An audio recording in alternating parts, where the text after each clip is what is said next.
PPK atau penguatan pendidikan karakter dalam dunia pendidikan merupakan suatu gerakan untuk memperkuat karakter siswa melalui harmonisasi olah hati, olah rasa, olah pikir, dan olahraga dengan pelibatan kerjasama antara sekolah, keluarga, dan masyarakat.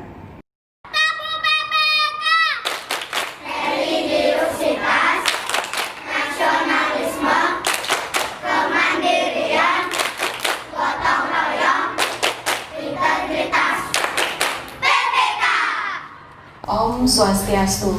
Assalamualaikum warahmatullahi wabarakatuh. Salam, namo buddhaya, selamat pagi, salam sejahtera bagi kita semua. Berjumpa dengan saya Eka dalam acara LPEP Bali Talk Show. Selama 30 menit ke depan, kita akan membahas salah satu bagian dari Gerakan Nasional Revolusi Mental, di mana salah satu bagian tersebut berkaitan dengan karakter. Dan yang akan menjadi tema kita pada hari ini adalah penguatan pendidikan karakter atau PPK. Pemirsa, hari ini saya tidak sendiri. Di samping saya telah hadir Bapak Imade Alit Dwi Tama, ST MPD, Kepala Lembaga Penjaminan Mutu Pendidikan Provinsi Bali. Baiklah pemirsa, langsung saja kita berbincang-bincang dengan beliau. Selamat pagi Pak Alit. Selamat pagi Bu Eka. Bagaimana kabarnya hari ini Pak? Baik sekali. Mudah-mudahan selalu sehat sesuai tema kita hari ini adalah PPK. Menurut Pak Alit, apa arti dari PPK tersebut? Silakan Pak Alit. Sebelum bicara tentang apa itu penguatan pendidikan karakter ya, saya ingin menegaskan kembali apa tujuan pendidikan kita. Pendidikan kita bukan hanya untuk mengajarkan anak-anak kita bisa hidup ya, tetapi mengajarkan anak-anak kita untuk memahami kehidupan. Pendidikan juga bukan bertujuan hanya untuk membuat anak-anak kita menjadi cerdas. Saya tekankan bukan hanya untuk menjadi cerdas. Cerdas itu tetap penting. Tetapi bukan hanya cerdas. Kita bisa melihat beberapa contoh. Lee Sedol, seorang pecatur Cina, dia pensiun gara-gara dia dikalahkan oleh sebuah komputer yang dibesuti dengan kecerdasan buatan. Jadi ceritanya Lee Sedol ini bertandinglah dengan komputer yang dilengkapi dengan kecerdasan buatan dan dia kalah. Garry Kasparov, pecatur yang paling hebat di dunia itu Bu Eka, dia juga dikalahkan oleh komputer yang dibesuti dengan kecerdasan buatan namanya Deep Blue. Komputer ini buatan dari IBM. Kasparov kalah di dalam pertandingan catur itu. Jadi kalau kita tujuannya hanya untuk membuat anak-anak kita menjadi cerdas, dengan kecerdasan buatan nanti itu akan gampang untuk dilakukan. Jadi kecerdasan kita, kecerdasan manusia itu bisa saja dikalahkan oleh kecerdasan buatan.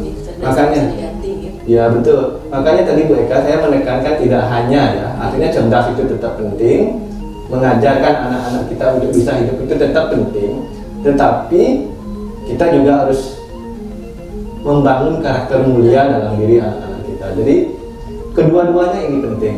Kita tidak boleh hanya mengatakan atau mengajarkan anak-anak supaya pintar tapi dia tidak memiliki karakter yang baik, atau dia hanya karakter yang baik, karakternya bagus, tapi dia gampang ditipu oleh orang lain karena dia tidak cerdas. Nah, jadi Bu Eka kedua-duanya harus ada pada diri anak kita, betul, seimbang ya, harmonis, cerdas dan juga memiliki karakter yang mulia. Saya mengumpamakan kecerdasan intelektual dan kecerdasan karakter itu seperti buah sayap burung Bu Eka. Jadi kedua-duanya harus mengepak bersama-sama. Kalau burung satu sayap aja mengepak kan dia nggak bisa terbang kan, dia malah jatuh gitu kan. Jadi kedua sayapnya harus mengepak.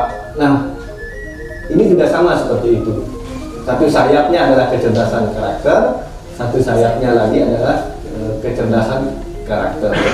Satu sayap kecerdasan intelektual, satu sayap adalah kecerdasan karakter. Nah, kalau kedua-duanya ini mengepak bersama-sama, barulah anak-anak kita bisa terbang tinggi, mencapai kehidupan yang mereka idam-idamkan gitu ya. Jadi itulah tujuan pendidikan kita. Makanya hari ini sangat bagus kita bicara tentang pendidikan karakter ya. Kita awali dengan apa itu tujuan pendidikan kita. Di dalam Perpres 87 tentang penguatan pendidikan karakter disebutkan bahwa PPK atau penguatan pendidikan karakter itu adalah proses pendidikan yang menjadi tanggung jawab satuan pendidikan. Ini adalah gerakan harmonisasi olah hati, olah rasa, olah pikir, dan olahraga.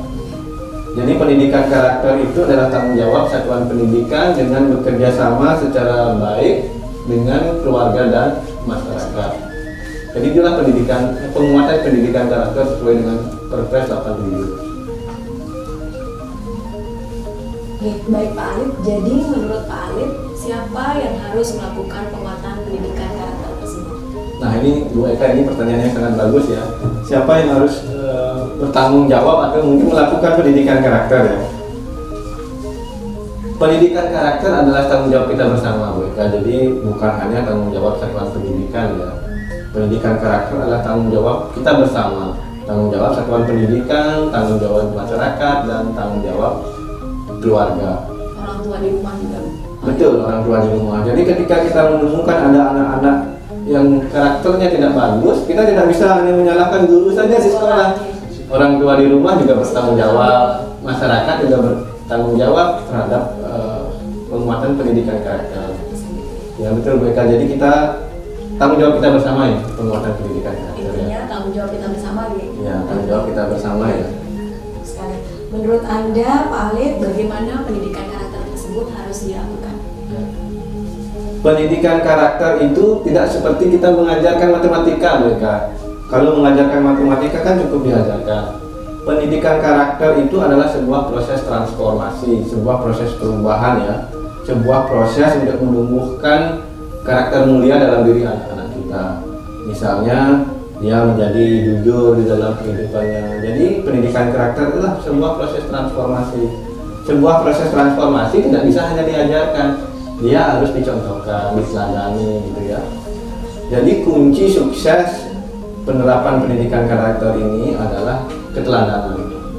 Di sekolah guru harus menjadi teladan Jadi bagi contoh bagi siswanya. Gitu. ya betul, menjadi contoh bagi anak-anaknya. Kalau gurunya di sekolah merokok, kemudian guru mengajarkan anak-anak untuk tidak merokok, itu tidak mungkin ya. Saya ingin memberi contoh sebuah cerita ini, cerita tentang Mahatma Gandhi. Pada suatu hari ada seorang ibu datang kepada Mahatma Gandhi. Ibunya ini membawa anaknya nih berkokoh-kokoh ketemu dengan Mahatma Gandhi. Mahatma, tolong bantu saya. Mahatma Gandhi bertanya, ada apa Bu? Ini tolong ajarin anak saya supaya berhenti makan permen. Mahatma Gandhi berkata, baiklah kalau gitu datanglah seminggu lagi. Datang kepada saya akan mengajari anak ibu supaya tidak makan permen. Ceritanya seminggu kemudian anak ini datang bersama ibunya ketemu dengan Mahatma Gandhi. Mahatma Gandhi hanya berkata, nak mulai hari ini berhenti makan permen ya. Ibunya itu heran, Mahatma Gandhi hanya untuk mengatakan seperti itu Anda perlu waktu 7 hari seminggu katanya. Ibu, saya perlu waktu 7 hari karena selama ini saya juga masih makan permen. Jadi saya harus berhenti dulu makan permen, barulah saya bisa mengatakan atau memberi tahu anak ibu supaya tidak makan permen. Cerita ini menggambarkan kepada kita bahwa pendidikan karakter itu tidak bisa diajarkan, dia harus dicontohkan, diteladani gitu ya bagi anak-anak kita. Ini satu lagi Pak Alif, bagaimana PPK dilakukan dalam kegiatan intrakurikuler, kokurikuler, ekstrakurikuler, dan non-kurikuler? Oke, pendidikan karakter di sekolah ini ya terkait dengan intrakurikuler, kokurikuler, ekstrakurikuler, dan non-kurikuler ya. Terkait dengan intrakurikuler di dalam pembelajaran, pendidikan karakter itu bisa dilakukan dengan integrasi mereka. Jadi kita memasukkan pendidikan karakter di dalam pembelajaran kita. Jadi tidak perlu mata pelajaran khusus tentang pendidikan karakter di sekolah.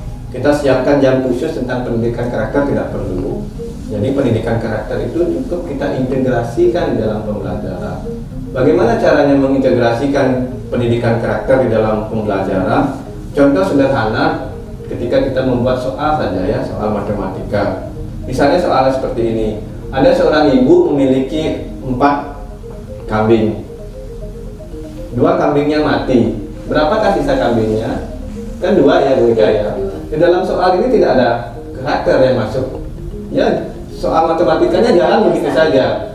Nah, ketika kita ingin mengintegrasikan karakter di dalam pembelajaran matematika ini, soalnya bisa kita ubah seperti ini.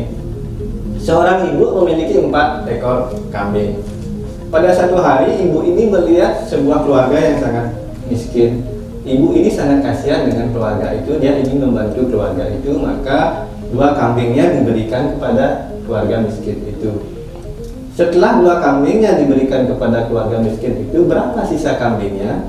Jawabannya kan sama, 2 kan ya. Matematikanya tetap jalan, pembelajaran matematikanya. Bedanya apa di soal yang kedua ini? Kita sudah memasukkan dia. Kita sudah memasukkan pendidikan karakter, mengajarkan berbagi. ya, diajarkan berbagi, peduli dengan sesama yang miskin tadi itu. Kelas asih jadinya. Kelas asih ya. Jadi itu kita tidak perlu pembelajaran khusus ya, anak-anak harus kita ajarkan khusus tentang pendidikan karakter. Pendidikan karakter adalah bla bla bla, nggak perlu seperti itu. Kita integrasikan di dalam pembelajaran kita. Nah, bagaimana dengan kokurikuler? Di dalam pembelajaran karakter untuk kokurikuler, misalnya kita bisa mengajak anak-anak kita, misalnya turun ke sawah ya, melihat bagaimana petani mengerjakan sawah, menggarap sawah untuk menyiapkan beras, sehingga kita bisa makan beras setiap hari. Situ anak-anak kita bisa melihat kerja keras petani, sehingga dia timbul rasa empati kepada petani kita, kepada sesamanya.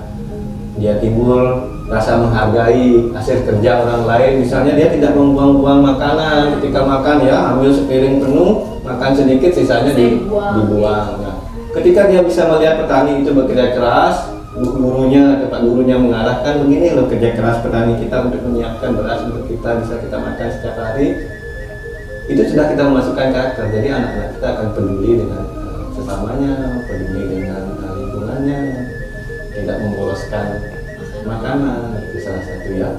Nah, bagaimana pendidikan karakter itu di dalam kegiatan ekstrakurikuler? Indonesia ini sangat kaya mereka dengan kegiatan ekstrakurikuler ya. Salah satu contohnya PMR, mungkin mereka pernah ya, pernah nggak ikut PMR? Ya? Waktu SMP nih. Ya, PMR ada pramuka gitu. Ya. Nah, PMR itu kan anak-anak kita diajarkan bagaimana menolong temannya gitu kan ya. Kalau misalnya temannya ada yang luka, gimana menolong kan gitu. Kalau anak-anaknya ya, kalau ada temannya jatuh, gimana menolong. Pramuka juga mengajarkan bagaimana mandiri gitu ya, sikap mandiri, kepemimpinan, berkomunikasi, itu akan sangat bagus untuk penumbuhan karakter anak kita. Yang kegiatan non kurikuler ini yang penting juga buat saya. Misalnya gini, kita bisa mengajak anak-anak kita kerja bakti. Contoh di pantai mana yang sampah plastiknya banyak, anak-anak kita ajak ke sana. Kita ajarkan secara langsung, anak-anak melihat beginilah dampak dari sampah plastik kalau berserakan. Kita ajak dia membuat sampah, sehingga timbul rasa peduli terhadap lingkungan. Dan besok-besok dia tidak akan lagi membuang sampah. Iya, membuang sampah plastik ya. Dan kita juga ajak anak-anak kita untuk memberitahukan lingkungan yang ada di sana supaya tidak membuang sampah plastik sembarangan. Itu contoh salah satu kegiatan non kurikuler. Bisa sembahyang bersama, misalnya mendaki gunung, sembahyang bersama, itu salah satu kegiatan non kurikuler yang bisa menguatkan pendidikan karakter anak-anak kita. Baik, terima kasih untuk Pak Alit atas penjelasannya mengenai penguatan pendidikan karakter ini. Baiklah pemirsa, bagi Anda yang ingin menggali informasi lebih lagi mengenai penguatan pendidikan karakter, dapat mengunjungi laman website cerdasberkarakter.kemdikbud.go.id. Dengan ini berakhirlah acara talkshow kita pada hari ini. Saya dan seluruh tim kreatif yang bertugas mengucapkan terima kasih atas perhatiannya, dan sampai jumpa lagi dalam acara talkshow LPB Bali selanjutnya. Om Santi Santi Santi.